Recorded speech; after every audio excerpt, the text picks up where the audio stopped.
আমরা মনে করি আজকে যারা পিআর পদ্ধতিতে নির্বাচনের জন্য নির্বাচন প্রক্রিয়া বানচালের জন্য চেষ্টা করছেন, আমরা মনে করি তারা আবার ফ্যাসিস্টদের প্রতিষ্ঠিত করার জন্য পিআর চাচ্ছে। আমরা মনে করি এই দেশে বিগত দিনে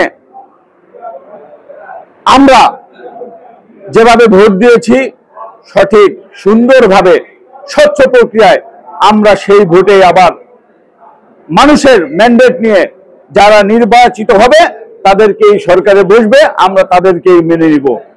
কোন পিআর করে সেই ফ্যাসিস্টদের আবার যারা প্রতিষ্ঠিত করতে চায়, আমি মনে করি সেটা তাদের দুঃস্বপ্ন, সেটা আমরা হতে দিব না।